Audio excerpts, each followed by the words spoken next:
Founders Live is a social platform for entrepreneurs all around the world. It's a community to inspire, educate, and entertain.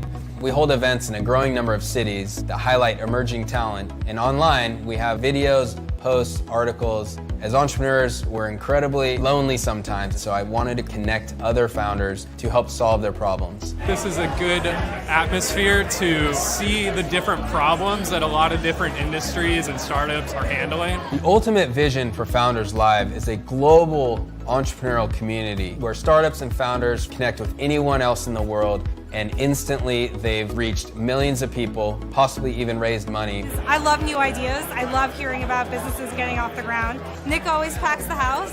Founders Live was created on a foundation of 4 core values. First, respectful authenticity. You should feel comfortable and just be who you are. Core value number 2, gather around the campfire. We're figuratively sitting around a campfire telling stories. So we encourage you to describe the future that you imagine. To get everybody from all different age groups, all different industries, and talk about growing companies, it's what it's all about. Core value number 3, open the door. My success has come from others opening a door for me. We encourage doing great things for people without expecting a return. And the final core value, no name tags. You'll notice that you're not wearing a name tag. That is just an analogy of removing the awkwardness. So if you want to know their name, simply walk up and shake their hand. People pitch their business idea with only 99 seconds. We have 4 minutes of Q&A, and you're going to cast your vote, infusing the 4 core values, short, exciting pitches, and then having a crowd around the world voting on the best startup creates such a unique experience. This will not be your last Founders Live event. We hope to see you at the next Founders Live.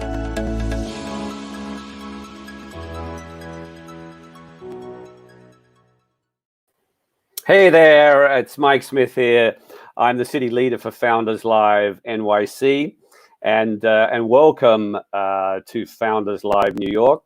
We have an amazing lineup of pitchers, presenters here for you today, and I'm really excited to see them all and to watch them pitch. We have them all waiting in the wings here. But before I go on, I'd like to welcome. We're so lucky today. Co-hosting with me today is Nick Hughes, who is the founder and CEO of Founders Live. Hey, Nick, welcome into the room with us. Hello, Mike. How are you? Yeah, fantastic. So you and I have been at this for a bit now, getting New York going. You've been also working with a number of city leaders. We saw the video. That sort of gives everyone, for those of you who are new to Founders Live, perhaps you want to give them a quick intro again, and also like where things are going now, particularly with us going virtual, like we're doing here in this amazing interface we're working with here. Yeah, it's so great to be here, and look, crazy times. Where we find ourselves is such a scary, amazing, crazy time, but yet exciting, and at the same time, and we're all sitting here in our own houses or homes or apartments or condos or whatever, and we're now coming together, and so I'm just excited, and so I'm excited to be here right now and just be with all of you. But just a little bit of follow up from that video. We shot that video almost 3 years ago now. Can't believe it's gone so quick, and we've now reached almost 55, almost 60 cities globally, and then the crisis hit, and so we've now been rebuilding the plane in midair, and we're really excited to release and bring to the world these virtual events that what I would say is the difference or the new experience is really around 3 things. We're talking about entertainment, we're talking about inspiration through the competition of the startups, and then we're going to have some really great networking a part of this at the end of the event. If you want to stick around and chat and meet some people that are watching, you'll notice right now you're just watching on YouTube, so no cameras, but we have our presentations that are going to happen in the pitch competition. But you're going to see a lot of really cool innovation from Founders Live over the next 6 to 12 months, a ton of new virtual events. And, even if we can't be together physically at this point in time, we're gathering globally. And the weirdest thing about it is there's more networking and connection happening now than ever. So Mike, I just I'll put it back to you, but I want to tell everyone you ain't seen nothing yet. That's right. There's more to come as we really take this platform virtual, and at the same time, I think, Nick, also preserve access by amazing founders and to amazing founders via this platform, and that's something that we're retaining here. So thanks for that. So the way we're going to be doing this, just a quick run through of the show. We have a great guest that we're going to be introducing in a moment, Gideon Klein, who is sort of our resident comedian. He's been great with us. And so we're going to bring him on in a moment, and he's going to provide some entertainment, some light entertainment for us to sort of warm us up and kick us off. And then we'll have a word from our sponsors. We'll mention the prizes and then how the pitch competition works. And then we'll have our amazing 5 founders that'll come in and present their pitches. And which time you will have an opportunity, and you see here people already taking advantage of the chat. Please use that. We want to hear from you. Tell us what you're about, and that's the way we'll also handle questions from you through the Q&A session. So each pitch will have each presenter will have 99 seconds, and then we'll hear from you from questions around that.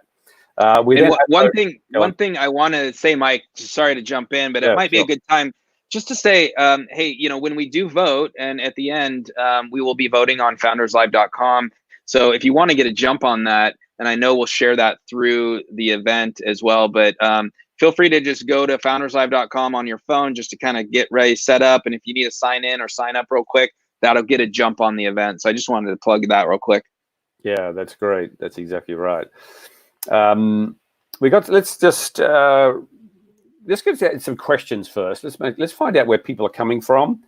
So just indicate in the comments, where are you located? We're hearing that where people are coming from. We have Poland on board. I saw New York. I saw Sydney, Australia. I saw Budapest. So let's just drop a note in the comments as to where you're from. Let's get an idea of where you're joining in from. We got greetings from Denver. Hey there. Sydney, Australia. Hi, Haruko.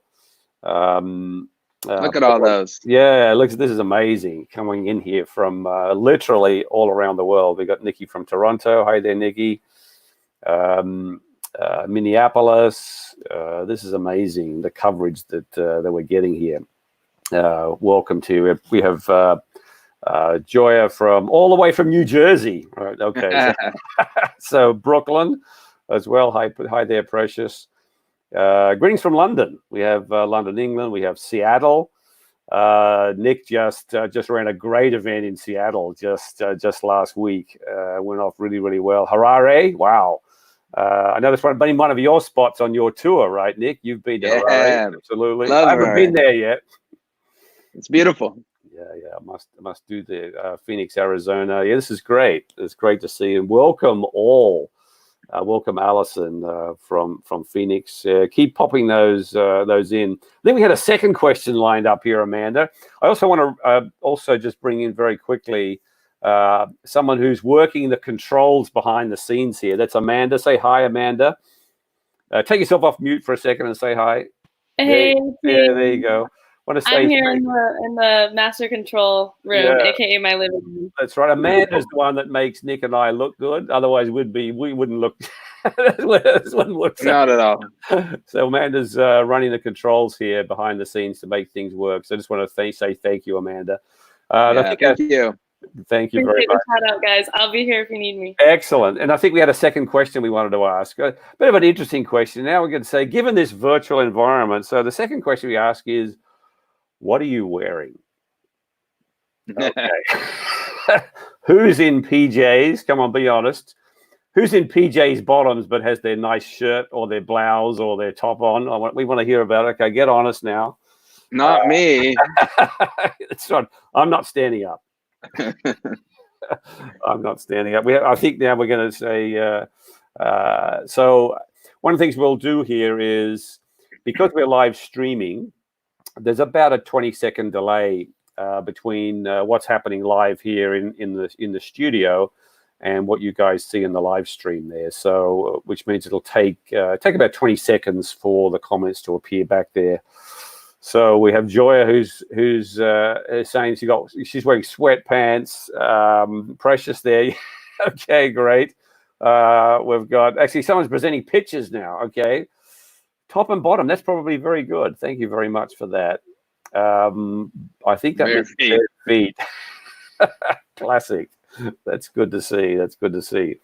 So I think it's really, really interesting to see how people are acting. I think, one of the things I think, Nick, that we're definitely seeing as a result of this pandemic and people at home is just the growth of adapting to working remote.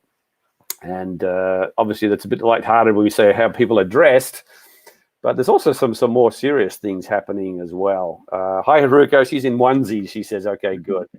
And we also got virtual birthday parties going. I think the whole process is really quite amazing.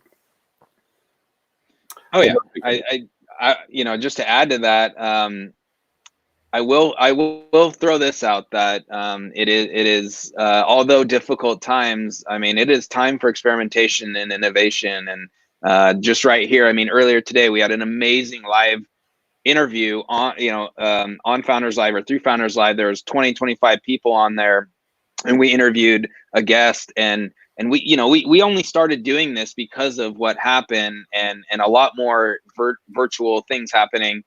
So we're seeing some great stuff, and really excited, actually, even though it's a difficult time, excited to see what comes through and what sticks as a Founders Live experience going forward. So thank you all for being here, and excited to see you tonight. So yeah, let's get with the show. Okay, guys, with that, we're going to bring on now Gideon Klein. Hi there, Gideon, coming all the way regularly from Brooklyn, New York, but I think temporarily from Connecticut. No, we're back in Brooklyn. Back in Brooklyn now. Okay, welcome there, Gideon. Okay, everybody.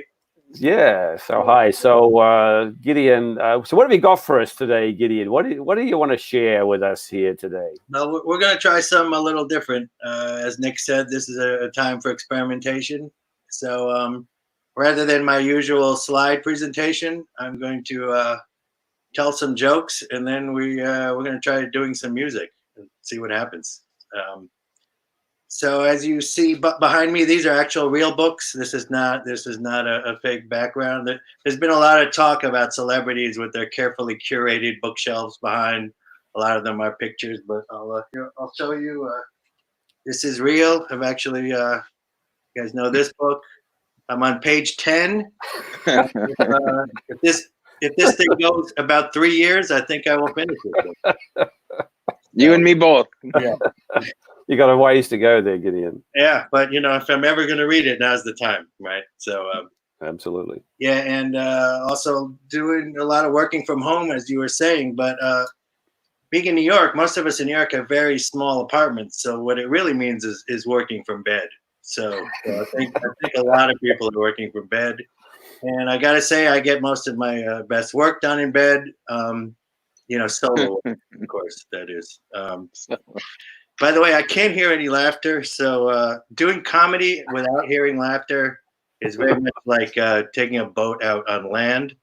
So, if anybody can, I mean, you guys will, hopefully laugh. But if anybody else wants to give me an LOL or something, anything to know that I'm not completely off the mark here. So, the other thing about, spending a lot of time in bed these days is, people tell you to get out of your comfort zone. That's something, especially in the startup world. Everyone's like, you got to get out of your comfort zone.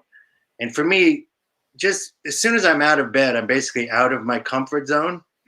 So this is really working fine for me. I've also find I'm a little bit of a misanthrope. And I've even thought about starting like a support group for misanthropes, but my fear is that people would actually show up. So, I'm also, I think I'm becoming a bit of oh, thank you very much. You don't know how much I need that. Another thing I've realized I'm definitely becoming a bit of a hypochondriac. I was the other day I was walking around and I was really out of breath, and I thought, oh my God, that's one of the symptoms, right? You're short of breath. Then I realized, no, I'm just fat and out of shape. Like, so I realized already in these past 2 months, I've already gotten fat, gotten skinny, and then fat again already. So I'm going to need at least 3 week notice before we go back to any semblance of normality, so I can try to get some Get haircuts too, right? again. Yeah. And also, has anybody noticed how animals are becoming gangster? Like, I live across the street from a park, and there are squirrels. These squirrels are walking up to me demanding food. I mean, they don't leave. Anyway, these gangster squirrels. Yeah, I think they're gonna start a gang soon. But so one of the things I've been doing as therapy for this, I've been listening to a lot of music. I've been playing a lot of music, and one of my all-time favorites is Bob Dylan. I don't know if any of you guys are out there Bob Dylan fans. I find I've heard of him. millennials don't seem to be big Bob Dylan fans, but hopefully some of you guys are. But I don't know if you guys know, but Bob Dylan is famous for changing the words of his songs. Like every time you hear it, he may sing a verse differently. So I'm going to do a Bob Dylan song that I think is very apropos for the time, and I put some of my own words in, and maybe you guys will notice. I'm going to do mostly his words, but I'm going to throw a little bit. I also want you guys to know this is the first time I've played and sang in front of people, probably 20 years. So okay. And this song I think this song is very apropos for the moment. It's called You Ain't Going Nowhere. Okay, here we go.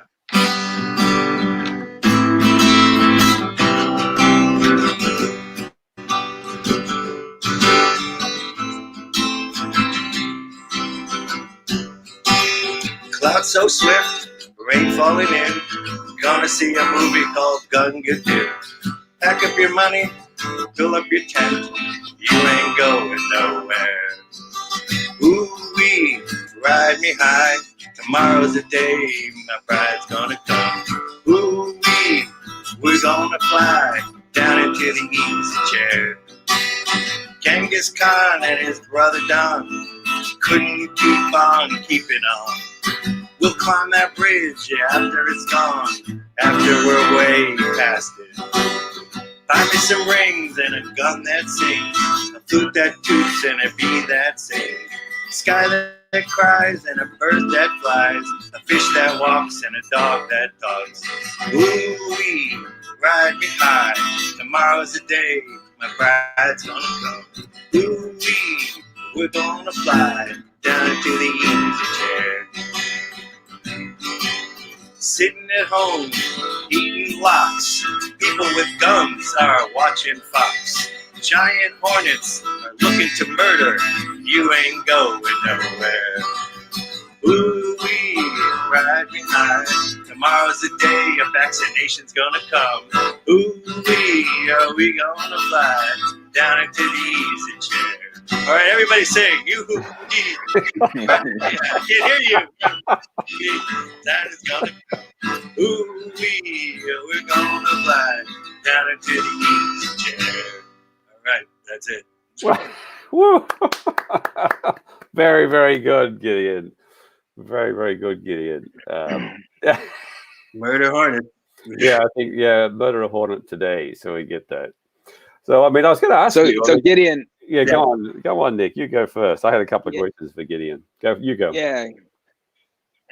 Gideon, man, so good to see you, and thank you so much. You know, we all need we need uplifting, obviously, and you know, comedy is such a great way.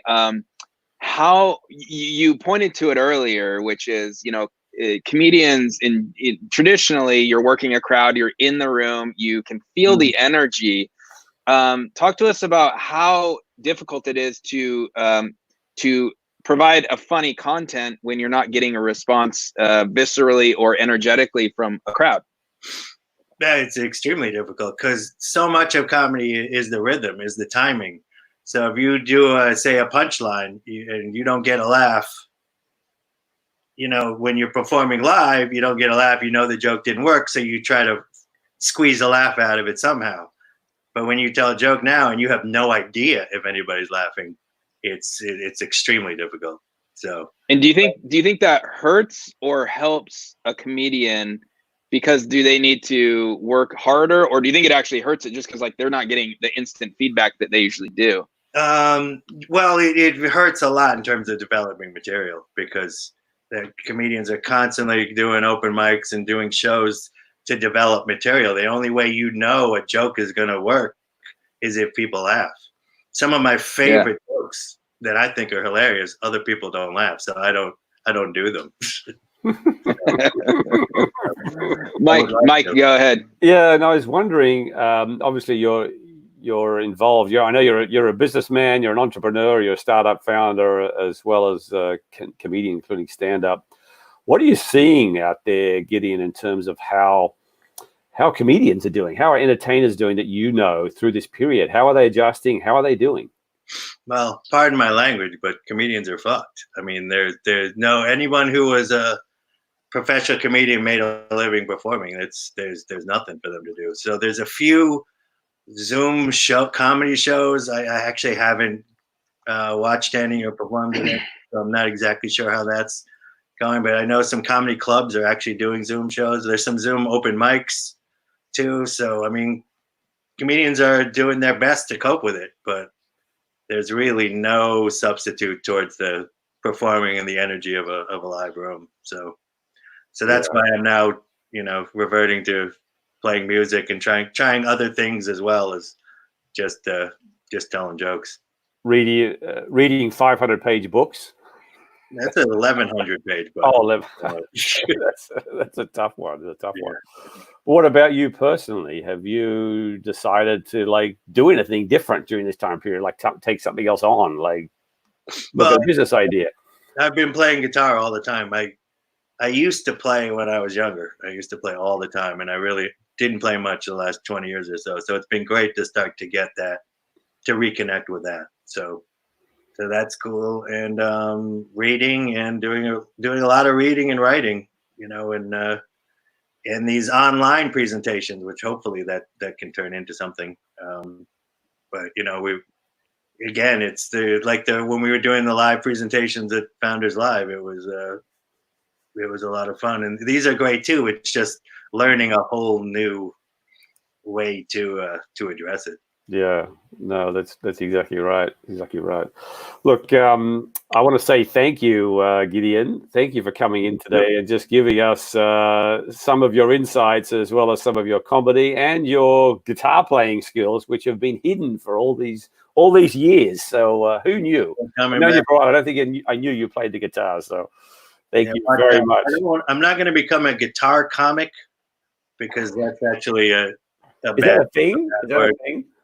That is, people get a bad rap for being guitar comics because it's like you're using it as a crutch. So I'm going to look at it the other way, that I'm a guitar player who tells jokes. See, maybe I can get away with that. Okay.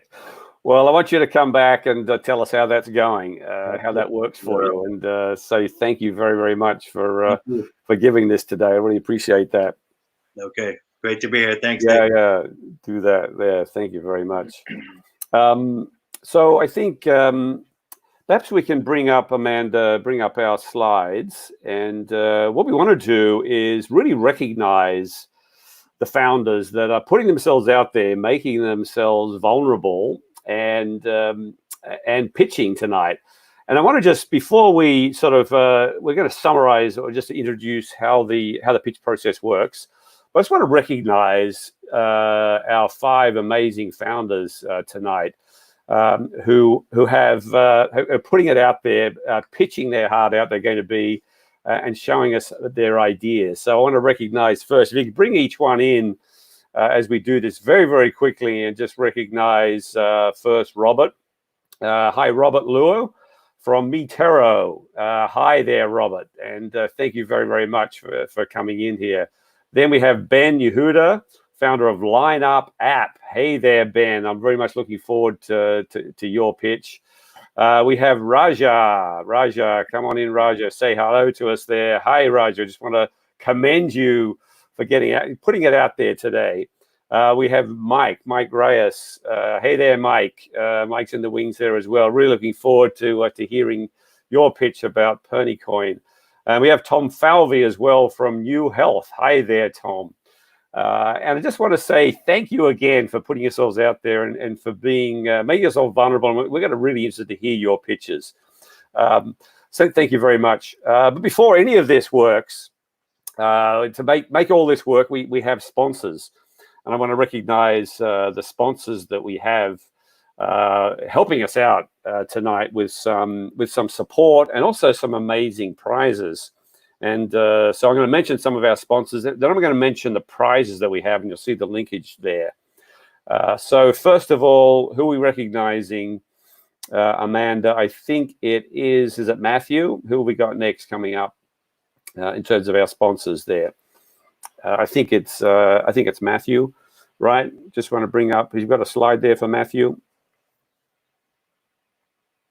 There we go. So Matthew, who you'll actually see a bit later, he's actually helping. He's part of the Founders Live NYC team. Matthew runs Matthew Glick's legal services. He's smart lawyers for smart companies, and and also Matthew is offering one of the prizes tonight. So certainly, if you're a early stage startup founders looking for that legal advice, particularly in the startup phase, Matthew is great for that. So you'll see some information about Matthew's prize that'll be offering the winner tonight a bit later.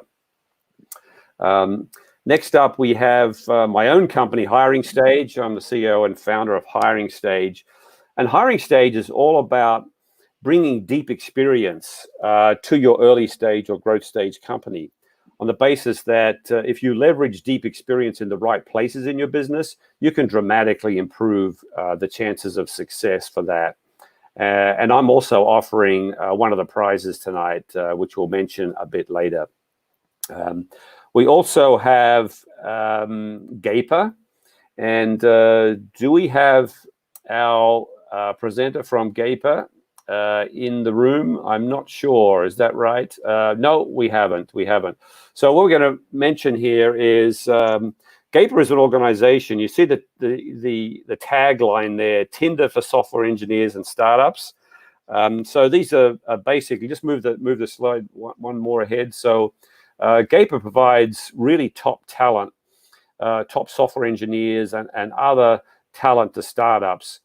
And one of the things that they'll be doing, if you look at the next slide there, Amanda, is they're offering a number of sessions. So part of the prize for the winner tonight is Gaper will offer their technical talent to your CTO, to your founder, to run through a number of working sessions with you to really dig into your technical strategy and to help you analyze that, critique it, and to offer any advice in these 3 or 4 to 5 working sessions. So that's something that you'll see also in the winner's prize. So that's Gaper, and thanks very, very much to Gaper. Before we just go into the process for the pitches, these are the prizes we have, and Nick has been instrumental in bringing this package together. And I'll get you, perhaps if I miss out anything, Nick, you can add as I run through this. So we have 2 sets of prizes. Every presenter here tonight will win a prize. So the presenters package has Amazon hosting credits. There's $5,000 of hosting credits. There's also $3,000 in credits through the Google Cloud Start program. We also have a number of discounts. We have 10% off, access off to Firebrand, a 4-week online workshop for the modern entrepreneur. And we have discounts from other amazing services for graphic design, the Futures, access to speaking gigs and journalists through LSX, and then access to CTOs through Fast CTO. So everyone who's a presenter tonight will be offered that package and provided that presenter package. Also, in addition to that, the winner gets this package here. So instead of $5,000, they get $10,000 worth of Amazon web hosting credits. They also go back They also have technical review sessions with Gaper, which I mentioned.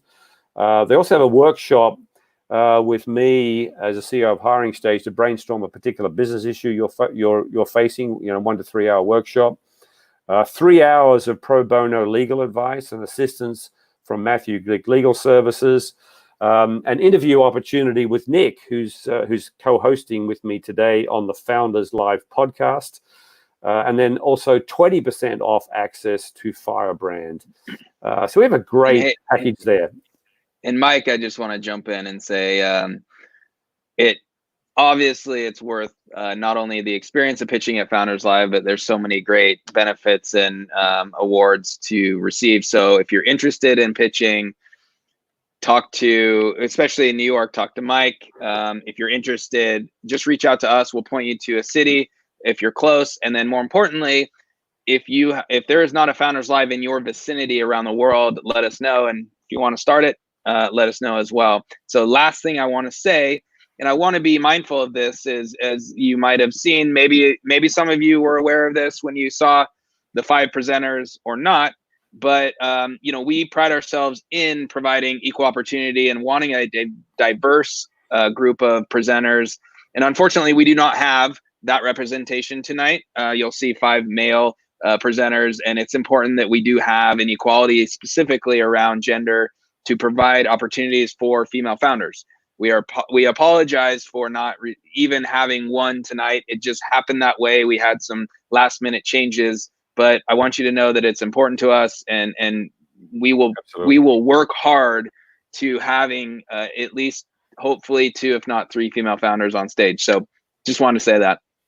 Absolutely. Thank you, Nick, and something that we all strive for. Thank you for that, and also thanks, Nick, for putting together this amazing package here together with our sponsors. So thanks very much for that. You're welcome. Right. Thank you. So, and now it's on to the actual pitches. So this is what we've been waiting for here, guys. So the way this works is that each company, each founder will have 99 seconds to pitch. They can do whatever they like in the pitch. It can be verbal. It can be verbal with slides. It's their 99 seconds. Then it's over to you guys. So you have a 4-minute Q&A period where you can ask questions. Use the chat. So start posting those questions as you go through. We'll just note there that we have about a 20-second delay between the time that you post your question and then we can see it here in the live stream. So just recognize that, and we'll deal with that as we come through. So we'll have a 4-minute Q&A period. And then after our 5 presenters do their 99 seconds and 4 minutes Q&A each, we'll then have voting. And that's where you get involved as well. And there's a voting app for that. Nick touched on that at the beginning of the event. And we'll have the voting. The voting will be live and in real time. And we will announce the winner here tonight. The winner of the pitch competition will be announced tonight. And we'll bring the winner back into the live stream, and we'll have a further few minutes with the winner.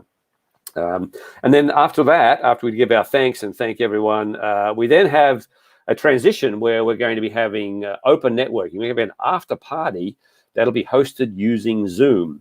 And Nick and a couple of his team have been putting that process together. And so don't forget to help us with that transition and do that after the pitch event. So very much encourage you to join for that.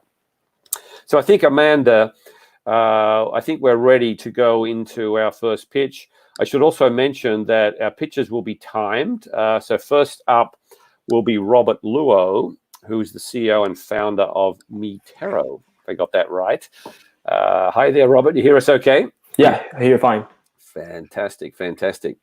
And then also in the dark room here, I also want to introduce Matthew. Matthew, we heard before, Matthew from Matthew Glick.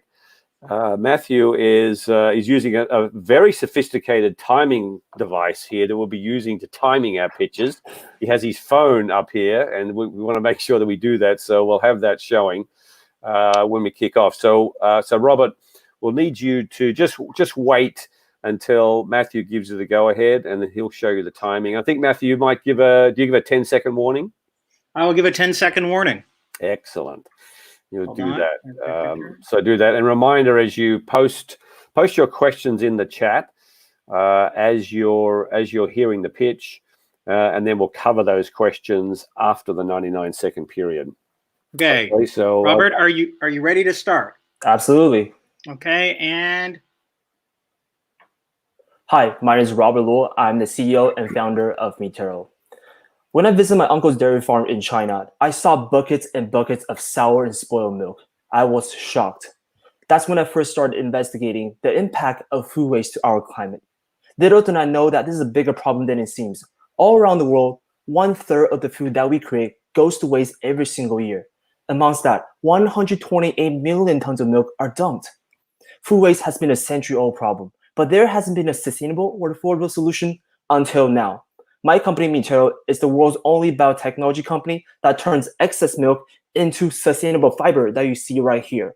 Our fiber can apply to apparel, medical appliances like face masks, bed lining, and packaging. Our goal is to replace petroleum-based materials with protein-based materials made from food waste. Because of our unique technology, Nike has purchased our product and fiber to do more testing. We also have clients such as Danone, PI Insurance, and Toyoshima. We have also signed LI with H&M, Ralph Lauren, and Richemont. We're helping milk companies and dairy farmers who are struggling to take away their milk waste and turn it into something useful. Essentially, we are redefining circular economy in which not everything begins with food waste and ends as recyclable and biodegradable. The world does not need another food delivery service. We need a solution to solve food waste. So please join 10 us seconds. to solve food waste together. Meatero is the answer. Thank you. Wow, thank you very, very much, Robert, for that pitch. Fantastic. Thank you very, very much. Appreciate that.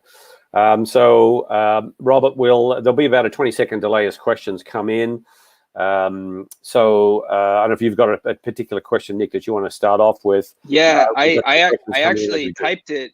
I typed my question in there, and Robert, I'm really interested in this. Actually, very good concept. I like it. Can you just detail out how food turns into like a protective cloth or clothing? That's interesting. Absolutely. Happy to answer this question. So basically, we only take food waste. That means food that has gone expired, spoiled, food that are not good for human to eat. And first, we use dairy waste because my uncle's issue. I'm trying to help him out. We extract the casein protein from the milk, and that's a part of our technology. And once we have the casein protein, we spin it into fiber through a wet spinning process that is currently patent pending through our technology into the fiber that you see right here. And our fiber can turn into t-shirt that we created on our website, and I'm wearing right now, and also underwear, so close to the body because it's very soft, has amino acid in it. It's good for people that have skin allergies. Excellent. Very good. Excellent. So a question here from Mike Williams, do a bit about the business model here. Yes, absolutely. We began as a B2C brand to educate the people about the problem that we had and to validate the market. This year, we're expanding our B2B sector in which we are partnering with Nike, for example, and we also have contacts with H&M, Ralph Lauren to supply them with our fibers. And once we move on in the future, we want to license our technology and to open source our process to farmers, to agricultural plants, so they can produce the fibers themselves for their local use or to sell it to create a new stream of income that was impossible before. Excellent. Question here from Rajiv. So saying, what's your ask here? You know, what is the thing you really need? We want to partner with more upstream resources, such as grocery stores. Now we're in contact with Kroger, with Aldi, with Target to help those stores to reduce their milk waste and turn to something useful. Not only are we saving them with operation costs because they have to spend a lot of money to get rid of this food waste, but we're turning something that was unused into something useful and sustainable. Excellent. I got a comment there or a question about degradability. Isn't it degradable? Absolutely. Our process does not have any petroleum chemicals. It's just 100% biodegradable. Fantastic. You know, hey, and I had another question, Robert. Clearly there's an issue right now with there is actually a lot of food being wasted just because of the supply chain is broken. But in normal times, or let's say in 2019, how much food was being wasted when there wasn't some sort of supply chain crisis going on? Absolutely. So all around the world, in fact, 1/3 of the food we create goes to waste. And that creates 3.3 billion tons of greenhouse gases, which equals to 37 million cars driving on the road at the same time. And speaking of milk, 128 million tons of milk are dumped every single year. I had a conversation with a factory manager from Nestle. Every year, they have to spend millions of dollars trying to get rid of their milk waste product. And also, same thing goes with General Mills. They have to ship out 2 to 3 truckloads of milk waste every single day. It's a crazy amount of number. Excellent. Wow. Excellent. Okay. Thank you very, very much, Robert. Thanks very much for your pitch. Stay with us as we move into our following pitches there. Okay. So next up, we have Ben Yehuda, who's the founder of Line Up App. Let's bring Ben into the live stream there. You hear us okay, Ben? Yeah. Can you hear me, Mike? Yep. Fantastic. Fantastic. And just wait for Matthew to give you the go ahead. Are you ready to go, Ben? Yeah, I'm ready. Okay. Just wait for Matthew. I'm just trying to find one spot where it's not got that glare in there. Sure. Everybody, this is very high tech. It is. When he says go, you go. 99 seconds. Okay, and go. Thanks, Matt. So I started Lineup App because I had a vision for a better life and a better marketplace. I personally don't enjoy waiting in lines, and I'm a big fan of efficiency and like to make things more productive. I can talk a little bit later more about the product and the marketplace, but I think that what you would really like to hear right now is that in the previous week, we had 4 locations of the DMV try out our product.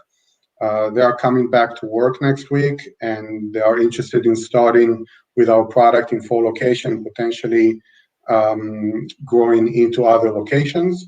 What the product does, it allows businesses and venues to synchronize the flow of guests into their business, especially now with the COVID. It's more desirable than before to create a virtual line for people coming into your business.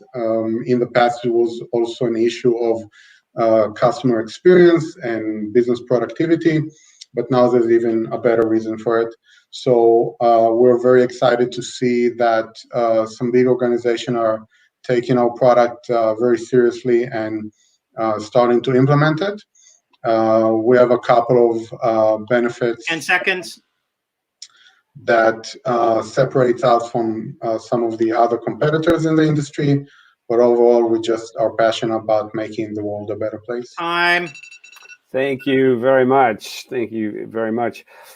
Quick question first there, Ben. Aren't there quite a number of providers out there doing this? What's the competitive advantage you have over other like sort of queuing products and services? So there's a couple of advantages that we have that some of them are directly in the features of the app. For example, our product is focused on both physical pagers, like the one that you would get in a restaurant, merged with text messages for your cell phone. So that would be a feature advantage that not many other competitors have. The other is our business strategy as a whole. We don't reach out to businesses directly, but rather go through distributors and white label our app to rebrand it as their own. So we respect the existing stability in the marketplace and provide another product for this marketplace without trying to disrupt it. Right. What's been actually? We got another question there. I think the question actually from Nick is the revenue model. Did we cover that? So the revenue model, it's a monthly subscription for an app that the venue pays, and then some of the revenue gets distributed between us and our partners that already have the business relationship with the venues. Right. Very nice. A follow-up would be, is there specific industries or vertical segments that you would target first, or who is this created for initially? Initially, the waiting queue management system or solution is an industry which is our direct target. That industry serves several different industries that could be easily divided to verticals like restaurants, hospitals, clinics, barbershops, dealerships, and so on. The DMV would be a government vertical, obviously. There is some preference to some industries that are bigger and they use more solution to manage waiting queues, where other industries are more favorable right now because of COVID. But we're aware of the different industries and serve them with whatever they need. So it's sort of a LinkedIn question there is how are you using this time of COVID, where there's a lot of physical venues around those that aren't essential businesses? How are you using this time to best advantage for your company, Ben? So we actually found that in healthcare, doctor clinics, the essential ones, they have even more of a demand for our type of a solution, where there are some of them at some point were so overwhelmed we couldn't reach out to them and offer them the solution, where other type of industries like restaurants are shut down altogether and just making plans and getting ready for reopening, where they will need this kind of a solution. So it gives us opportunity to reach out to some type of businesses while hold off on other that we know that will be more available later to adopt the solution. Great. Thank you. Appreciate that. Thanks very much. I don't see any other questions there. So look, thank you very, very much, Ben. Appreciate that, and great pitch. And stay with us to see how our next three do. Thank you very, very much. So now we're going to bring in Raja. Raja is the Director of Marketing and Business Development for Solid Mineral Explorer. Hi, Raja. You hear us okay? Yes. How are you guys doing? Excellent. Good. Raja, are you ready? Just give him a second there for Wi-Fi to catch up there. We with you, Raja? You hear us okay? Yes, sir. I'm ready when you guys are. Excellent. And you have, hold on, before you do that, do you have some slides you're going to be sharing with us? Yes. Okay, let's be sharing now. Okay, let's bring those in there.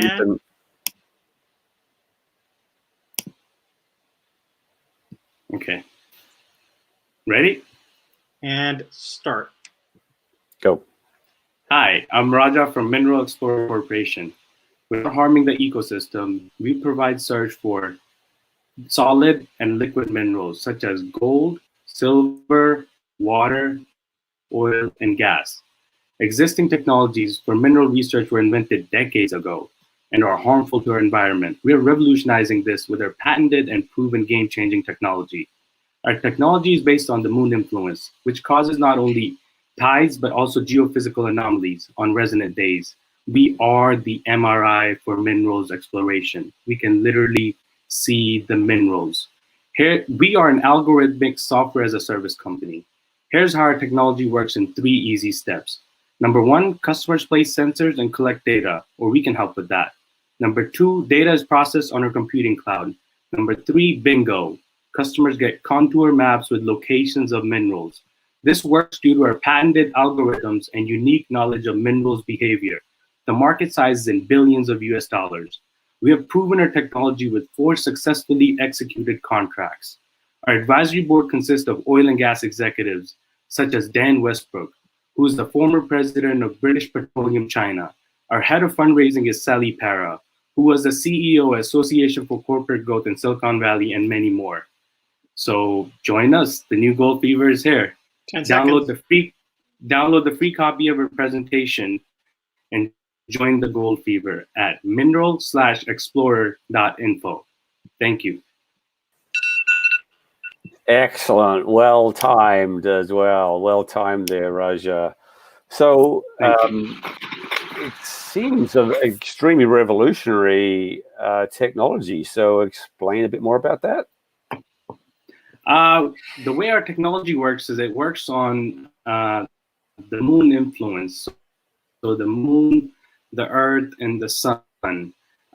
When the moon goes around the earth, it creates tidal waves below the tectonic plates. So our sensors detect those tidal waves, and they're able to make very well estimates on where the hydrocarbons are present due to those waves that are arising from the tidal activity.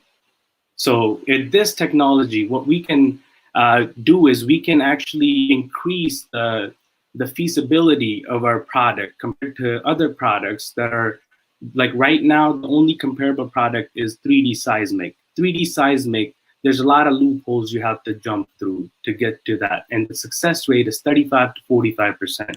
Most likely you're gonna run into dry holes. We avoid all of that. Our success rate with 4 proof of concepts is 90 to 95%. So we are very far ahead as far as in the technological and computing for our SaaS business model. There's a question here from Rajiv. Before we get to that, is a question there from Nick. Views on asteroids. Well, there you go. It's a serious question. Hey, there's a lot of minerals, a lot of interesting minerals on asteroids. If you definitely research it and check out that they're starting to look at mining asteroids. So would this technology be able to help that? No, not yet. Not yet. We're focused on the niche, and the niche is the Earth at the moment. So got it. First, we got to explore the Earth, and then we go to the asteroids. Well, hey, talk to Elon on that one. There you go. You might need a special launch vehicle for that. Yes, question sir. here from Rajiv. How deep below the surface can it be detected? Are you detecting? How deep below the surface? 4 miles. We can go to the depth of 4 miles. Right. Is that better than the competing current technology that you mentioned, the 3D technology? The current technology, it either uses vibrators or if it's on land. And with the vibrator, they get down to the solid cores. They find some liquids, but like I said, the success rate is what kills them in this. They're 40 to 45% compared to 90 to 95 is a day and night difference. And right. Our technology has demonstrated and successfully executed those. Question here from Megan. Just bring that in there. Do you have a background in drilling and mining?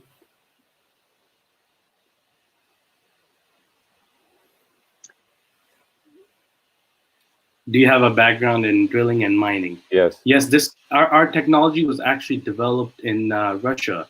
So our geologists have they've been renowned geologists, been in the business for 50+ years, and they're as you can see on our if you view our presentation on mineral-explorer.info, you can see our board of advisors and our founders. They're very renowned and very prominent in their field. So we have a deep understanding of what we're executing. Okay. And a question from Andy here: is the pricing the same for all the mineral types being detected? It depends on the exploration area. We can explore small areas to large areas. The larger area, the better the exploration data output, because the more signals we can detect. So based on that, it solely depends on if you're doing exploration offshore, if you're doing exploration onshore, how's the terrain. So all of these factors, build into the pricing. But our pricing on, if you compare it to current 3D seismic, the only thing to compare it to, it's about 30 to 40% cheaper, and in some cases even more, depending on the terrain and the difficulty of performing the task. And how far down the track are you with the development of this technology? We have actually, in this February, we presented in front of British Petroleum, Houston, Moscow, and London offices. So they're reviewing our products and our patents. We actually own patents for this in the U.S. and we have it also for Canada in process. And we're very far into getting to some traction as far as the field. Great. Okay, look, thank you very, very much, Raja, for your presentation tonight, and thank you everyone for those questions. Okay, next up we have Mike Reyes into the live stream. Is Mike? You hear us okay? Definitely. Yeah, Mike is the founder of Ponycoin. So this is a blockchain and health tech startup, and I'm interested to hear your pitch, Mike. So just wait for the signal from Matthew. Just tell me first, Mike, whether you have some slides as well that we need to display, right? Can you see them? Let's bring them up. Okay, and just make sure you've got control of the slides. Do you have the ability to control them? Great. I agree. Just let me know when to begin, and I'll. Fantastic. So if you're ready, just wait for the signal from Matthew. Mike, and go. I want to start with one simple question. Where are your healthcare records located right now, and do you have access to them? The problem is that there's no single database to keep all healthcare records. This creates problems for state governments in that they don't have access to duplication, audit readiness, and accreditation. Also for individuals, because again, they don't have 24/7 access to their healthcare records. Companies like Amazon, Google, and countries like China would love to monetize individuals' records without their consent. So our blockchain database solution means that states have readiness to these healthcare records so they can actually use them to see what are problems in their different health communities in their geographical location. And individuals have access to monetize it themselves. So we're different from other companies in that we're a social economic corporation, a B Corp. We're actually working right now with the state of Rhode Island government with a state rep, a state senator, introducing policy that includes track and trace, blockchain, sandbox, and hemp payment systems as well. So the strength is in our team. I'm the founder. I've been featured on Fox News, several newspapers like New York Post, and Jason A is the CTO policy writer. Jason Chung, he's an attorney well-versed on HIPAA policy, and he's actually presented in front of the U.S. Department of Health and Human Services. Our advisors are Dr. Aliska Hanna and Dr. Samantha Nazareth, who are both in the blockchain space and doctors themselves. Sultan, who's the Elon Musk of blockchain, and David Wright writes for Bitcoin Magazine. What makes me different specifically is that I've actually worked at these hospitals, and I've noticed that we needed a process to help people prescribe. Excellent. Good job. Good job. And you made time. I know. I think in the green room before, I think you're a bit concerned about whether you get through in 99 seconds. You did well there. So I've got a couple of questions to kick off, and please, audience, ask some questions. It's really great if the founders can really hear some insightful questions from the audience. This is really helpful. So first question here from Mike Williams is how do you deal with the state-by-state differences in regulation, Mike? Okay, so we're going state by state, like I said. We're going to Rhode Island first because it's the smallest geographical state and also the second most dense. We're actually working with lobbyist groups in each state, to be frank. I work in government as well, and the political side. So Jason A, he wrote the policy like 90 pages long, and he wrote in certain criteria in there so that we can use our system as well. Okay. Nick, you had a question? Yeah. My question was really around, who gives the access to these medical records? Is it the individual that's like, hey, here it is, like put it on the blockchain on the distributed chain, and then it's accessible to others, or is it actually the medical team, or the current, basically where our medical records are currently, and then it somehow gets on the blockchain, which basically means individuals would need to really sign up and sign into this first, right? And obviously you have to go from state to state, but how does that, talk to us about how that all works? Questions. The first part of the question I want to answer is that there's companies like Finthanium. I don't know if you heard of them, you can Google them. They actually hold the general records for like about 3 billion people in the world. So they're looking for ways to actually sell it to companies like ours that can use it in a fruitful way to help the community, help the world. The second part of the question is people would actually give us the right to sell their individual data for them. They can make money, or we can sell aggregate HIPAA compliant data to big pharma companies and companies that want to do research on things like COVID-19, for example. Great. Got it. Second question here from Rajiv. How do you plan to seed the blockchain with these records? What does it mean by seed? How to obtain it? I'm not sure. I guess, yeah, what's the process of the data moving into the blockchain? Okay, so the reason why we pick blockchain is because it's very fluid. One cool thing about blockchain is that, again, companies like Amazon and countries like China and Russia want access to these records. According to the NSA, it takes 2 minutes to access a blockchain, and then once an attempt is made and 2 minutes are up, it starts again. So it's almost impenetrable. You can't really access a blockchain. NSA has taken 6 months to access one blockchain. They only have a 2-minute window. And again, we can use blockchain to give access to individuals at any moment and give aggregate data or individual data to the state governments and also big pharma and stuff like that. Okay. Hey, Mike. Hey, Mike Grays. Obviously we have two mics on here, but so how has this current crisis and some of the things happening currently, how has that influenced your thinking in either direction of the need for blockchain and the need for this solution? Well, I just want to say first that I speak English, obviously, Mandarin and Spanish as well, a little bit of Cantonese. So when I was in the front lines, this last slide is that actually people coming in and people don't know what they're allergic to. They don't have access to their healthcare records. There's no central database. Imagine if somebody could just go in, regardless of what language they speak, here's my records. You have everything there. You don't have to ask me any questions. And, it just helps. Yeah. Great. Okay. Rajiv has a follow-up question. How do you consolidate various records from different sources? Again, we're working with certain partners right now. So like Dr. Kahan has been very helpful, and Dr. Samantha. Dr. Kahan has a background in Rhode Island specifically, so he's helping a lot with that, with accessing, talking to companies like Conthanium and others. And basically, it's a process, and we're still learning as well. I'm not going to say that we've gotten everything perfect, but we're learning day by day. I guess so. Well, the question that came to me, maybe following up from yours, Nick, is in the end, does it have to be like one major player who lays down the foundational technology and solution for medical record sharing, or is it possible for different solutions to be out there? How does that work? Do you have to be the solution to be successful in this marketplace? Oh, sorry. So we don't have to be the only solution. For example, in the cryptocurrency space, you have different coins that serve different purposes, right?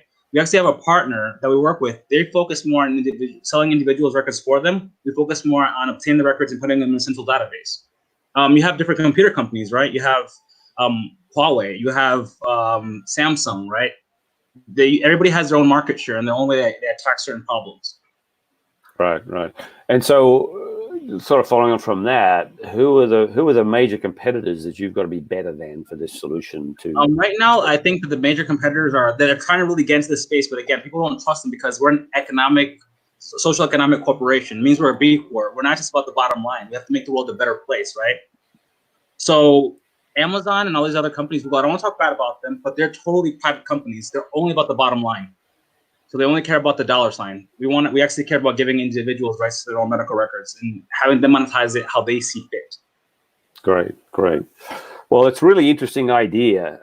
It's fascinating to see a use of blockchain like this, and we'll see more and more of them. So thanks very much, Mike, for bringing this to us. Thanks. Stay in the green room for us, where we have our fifth presenter is Tom Falvey. Hey there, Tom. You hear us okay? You're on mute there, Tom. Just unmute yourself, or I can. There we go. Strike one, Mike. Strike one. Not quite. So Matthew will give you your timing. So wait for Matthew. But are you ready to go when Matthew gives the go ahead? Good to go. There are no slides? Yeah, no slides. So Tom is the founder of New Health. So this is InsurTech solution. Very much looking forward to hearing this. Wait for the signal from Matthew. And start. Do you look at online reviews for restaurants before you decide where to eat? What about before you go to the doctor?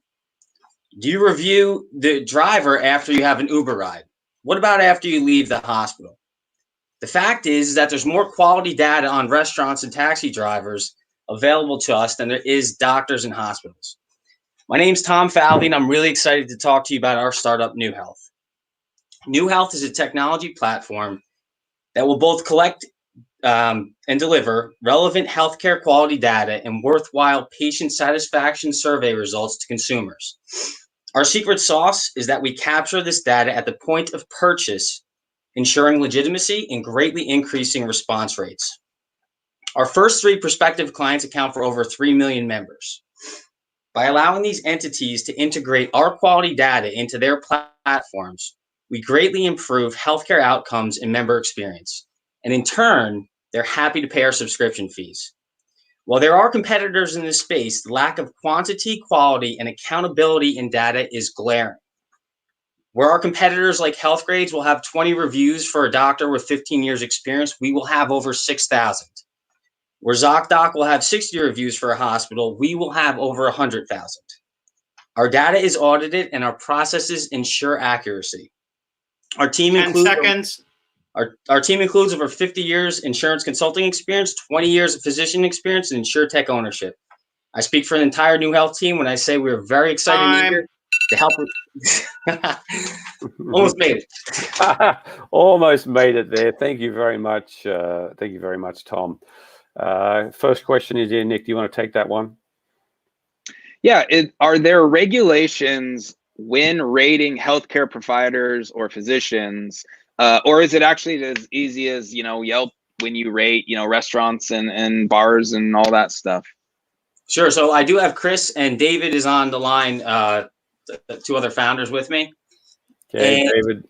So the answer to that is there is no regulations. There's currently, competitors doing this, but like I mentioned in the pitch, our secret sauce and like what the difference between us and them is the quantity that we're going to be collecting these responses and the proprietary relationship that we have with payers and insurers in the space. Excellent. Yeah. Okay, from Joya here. Love the concept. How will you get the reviews? Where do you obtain the review data from? So I'm Chris. I'm also founder. We're capturing objective data from data sources like CMS, and then using the subjective data from the patients to augment the objective data.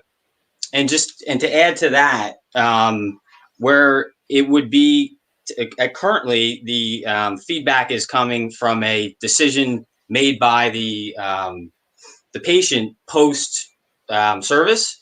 Ours is going to be an immediate trigger, similar to like an Uber ride, an immediate trigger, and in turn driving response rates and volume. Okay, there's seems to be a number of these types of review platforms out there. I know when I visit a medical provider, I actually do look at reviews. I don't just look at Yelp for restaurants. I also look at reviews for medical providers. There seems to be a lot out there. Like, how do you deal with that? Do you integrate all their reviews into one? Is that really what you're about? Do you have to compete with them? No. So I'll give you an example. My best friend is OBGYN. He's been in business for 10 years and he has his own practice. He has 15 reviews with most of our competitors. We look at the difference between 15 reviews for your OBGYN and pretty much anything in this room you could buy on Amazon for 3,000 and would have 3,000 member responses and reviews. Now, Chris and I are both in the insurance space for, over 50 years combined, and we know why that's happening. And that's the difference. There is a disconnect between the insurance companies, the networks, and we could go on and on about that. The point of purchase and collecting that data, there's kind of a conflict of interest. We've found a workaround which will create that point of purchase, that very critical time that boom, how was your experience? And our one of our partners in MD, he's putting together questionnaires that based on the CPT code, the code for, what you've went to see the doctor for, what procedure you've gone for, it's actually going to pull a particular set of questions if you'd like to get into detail to provide that amount of detail. And on, in volume, it'll have a tremendous impact in outcomes and also performance of hospitals and providers. That's a study that we provide to you. Okay, great. A question from Megan. The question: do any health insurance companies use your ratings to recommend doctors to their company, to their customers? So the answer is we're about to close three of our first deals. And we're, the membership, I think I mentioned in there, we're looking at over 3 million members with our first 3 deals. And, we are lucky in the respect that Chris and I have been working with some of these companies. We've had a relationship with them for over 10 years, and that's super helpful in getting our first couple clients. The short answer is no, the current carriers are not utilizing our platform at the moment. Okay. Andrew has a question. How do you deal with fake reviews? Because everyone has to deal with this, right? So that's a great topic, because when we talk about the review being the volume of reviews as well as accuracy, our platform is using the claim trigger to then elicit a response, so that there's an action, there's a service which then will produce the response from the patient. So you can't just say, for instance, meet a doctor at a bar, you don't like him, go on our site and provide a response. There needs to be a particular action that will trigger the opportunity to respond. Okay. And I think one of our last questions here is, how do you work with HIPAA compliance? How does it apply to a platform like this? And can the reviews be disputed? So David, do you want to take that from a tech standpoint? Yeah, so our technology for the surveys is HIPAA compliant, and we separate the identity of the reviewer from the actual objective and subjective data on the review. So people are reading about the aggregate, not an individual person's perspective, like your favorite pizza reviewer, if that makes sense. Excellent. Great. Thank you very much. I think there was one question here, our last question, then pricing, revenue model. So in the insurance space, typically what you see is a per employee per month cost. And in this case, we're operating at $2 per employee per month, selling to the, as I mentioned earlier, the private health insurance market and the group market there. It's a common subscription model that we'll be fitting into. Excellent. Okay, well, thank you very much, Tom. Give it up, everyone, for Tom Falvey and his team. Thanks to those who joined as well. And thank you for the great questions. Well, everyone, and Nick, that's our 5 presenters for tonight. And what a great group. But now it comes back to the audience. Yeah, now it comes back to the audience. You guys. So Amanda's going to bring up now our method of voting. So the way to do this, it's real simple, is open your phone, bring out your phone, bring it to the screen here, and open your camera and point your camera to this QR code as if you're taking a picture of a QR code. And that should open the screen using the QR code like that. It should open up the app. We have a voting app that we're using. You can do the login there. And then you can start to vote, and we will monitor that. Amanda, too, if you could monitor the votes that are coming in, and so I'll do this myself, so I'll know that it's working. And Mike, I'll step in here and just let everyone know, if you are new, if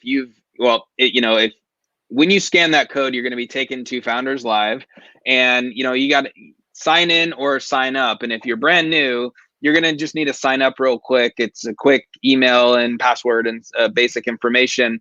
But the thing is, you want to go back to the voting, the question. Make sure you go back there and double check that your vote has counted, because it's going to walk you through the sign in or sign up process. And it just is a little bit, it doesn't remember. So go back, double check, make sure your vote counts. We'll take a few minutes here.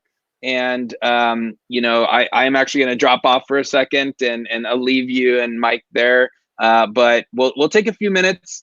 If you have any questions, post them in the comments and we can address them. But yeah, you should see it right on their Founders Live. When you scan that code, it'll take you right there and walk through that process. So I'll be back in a few minutes, but congratulations.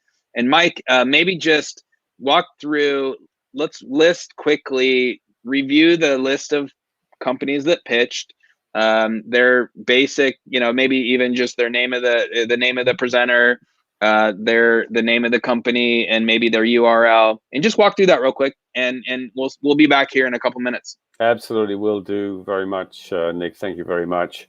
So again, and we're voting here is everybody make sure that you've got your app out that you're pitching, and the companies there. Amanda is also showing the companies here. So we have Robert Luo is Mitero, and then we have Ben, who's Lineup App. We have Raja with Solid Mineral Explorer. We have Mike Reyes with Pernicoin, and we have Tom Falvey with New Health. So please get those votes in. Also, just give me the thumbs up, Amanda, that you're also able to monitor the votes that are coming in. You can see that as well.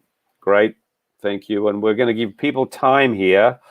And I want to thank again. I want to thank all the presenters for putting themselves out here, making yourselves vulnerable, putting your idea out here, and getting those great questions. And thank you, audience, for the great questions you ask. And now is your time to give this last piece of feedback. There is, who do you think is the best pitch of the night? That's what we're looking for here. And so we'll keep this going for a couple more minutes.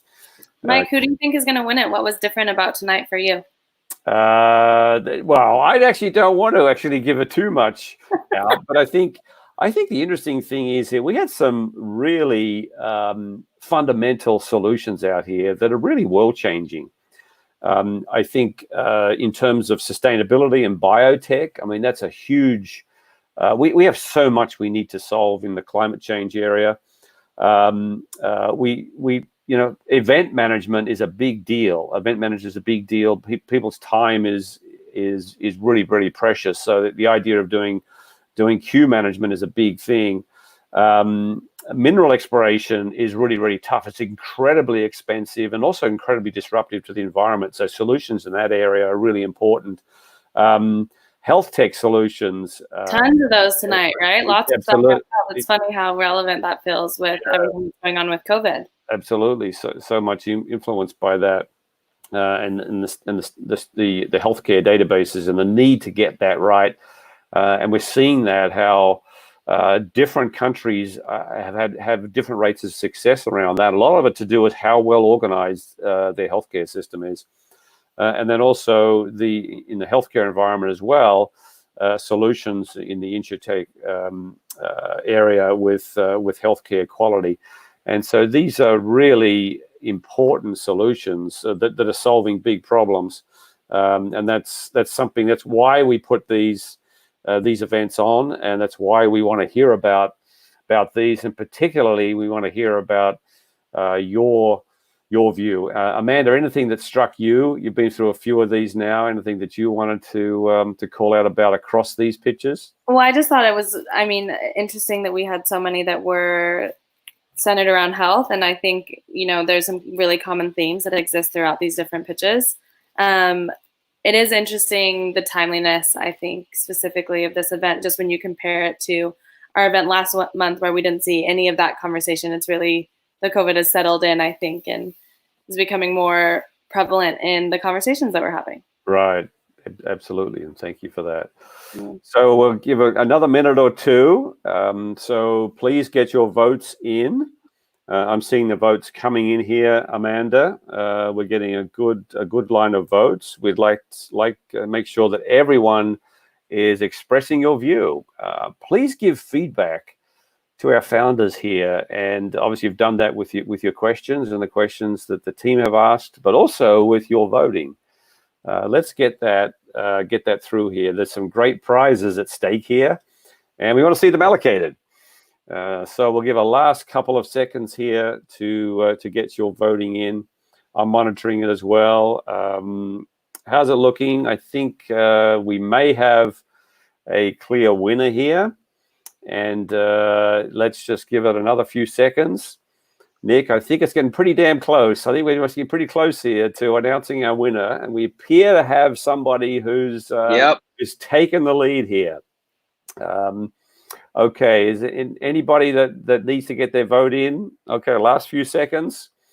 And then we're about to announce. So let's see if anything's changing. Our pattern is pretty much locked in, I think, Nick. So I think we're ready to announce our winner. Our winner tonight, our winner for Founders Live NYC is Tom Falvey from New Health.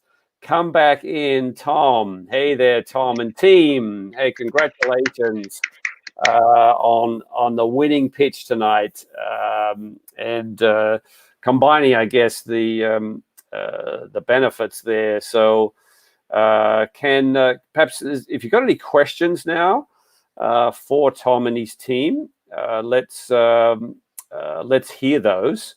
And any further questions, Tom?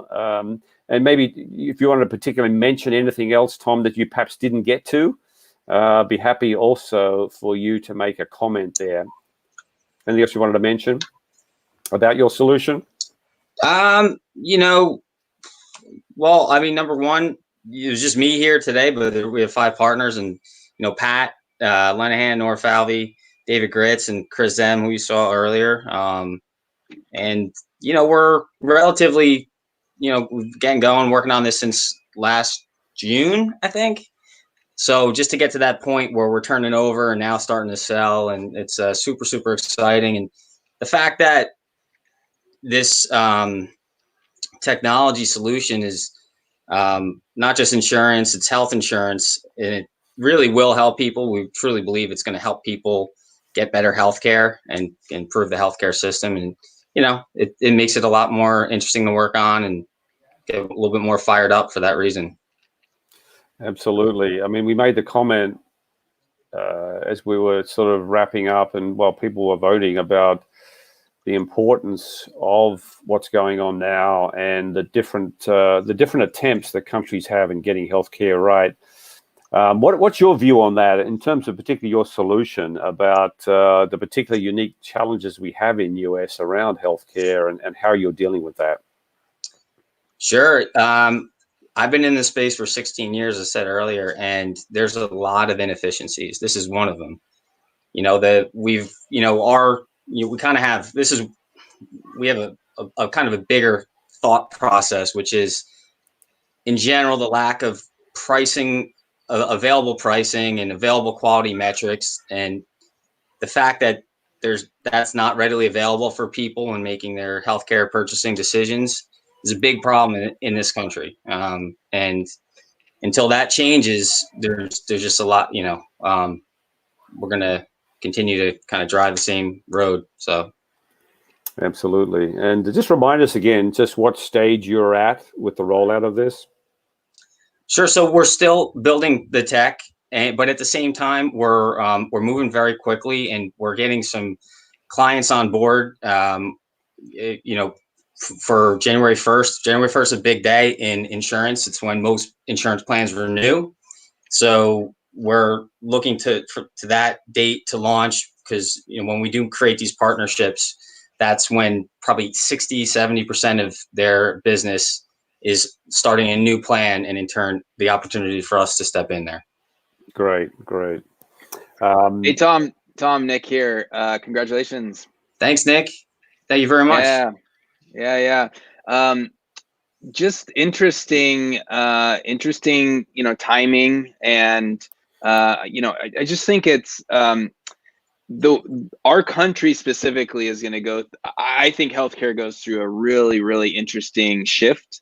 Do you see the same, and where do you see the solution fit in as, you know, given the crisis? I mean, there's a financial thing going on, but there's a health crisis. And part of that health crisis is access to affordable health care. So where do you see this falling into that entire conversation and change?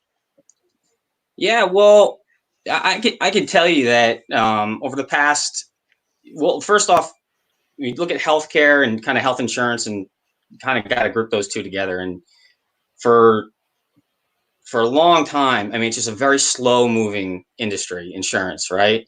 So as you want to move healthcare, you have to bring health insurance. You cannot move the two independently, right? Because your access to care is through the health insurance.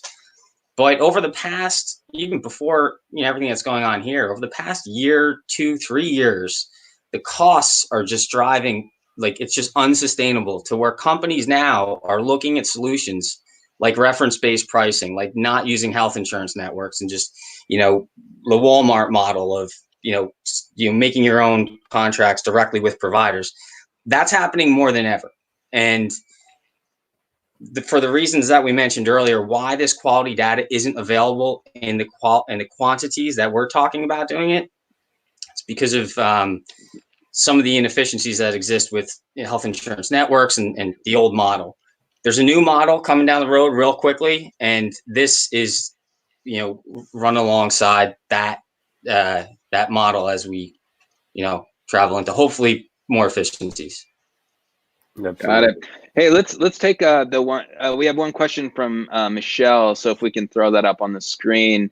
Michelle asks, what are you most excited about winning this, and what do you plan on doing with not only this experience but the awards that come with it going forward? Number one is hearing from everyone here. I think the best way to create a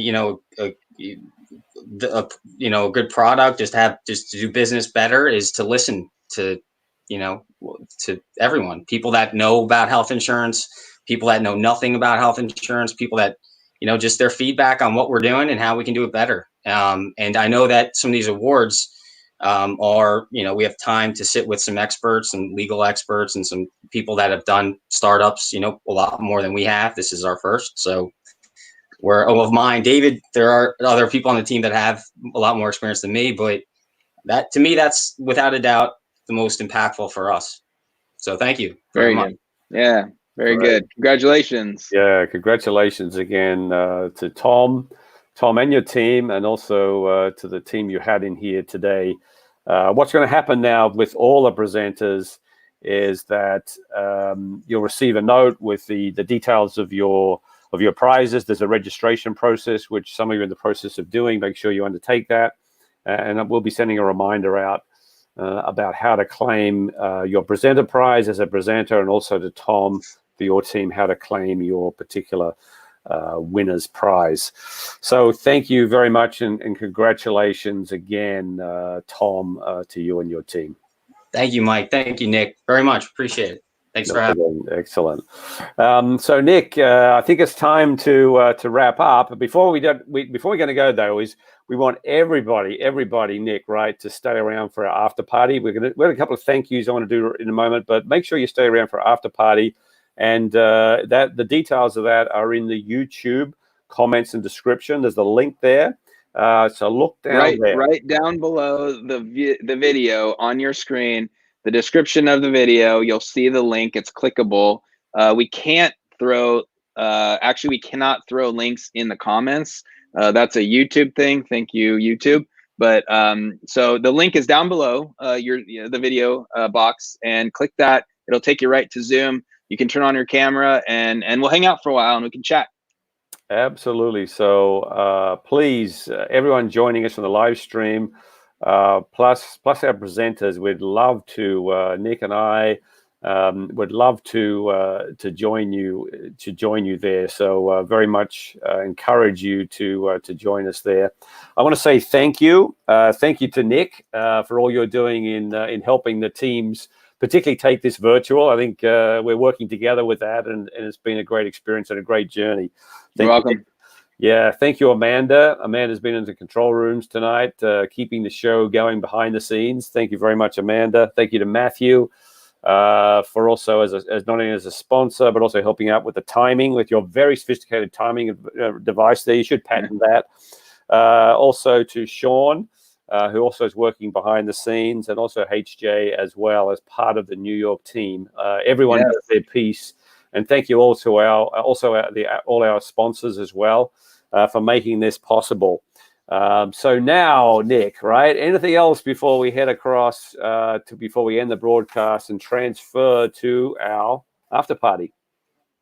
Just thank you, everyone. I want to say that, and don't forget, if you haven't yet, join Founders Live. That's where we all are, and this is growing around the world. A lot of great founders and entrepreneurs from various parts of the country and various countries around the world. So please don't forget to join there and be active and post and comment and really be a great citizen there. So thank you so much. It was a pleasure to join you today, and I will see any of you that want to join in the networking. Right, see down below for the link. Nick, I'm going to grab my quick beverage of choice, and I'll join you in the after party in the Zoom room. See you guys. Sounds good. Great Bye-bye. evening, everybody. Thank you so Bye-bye. much.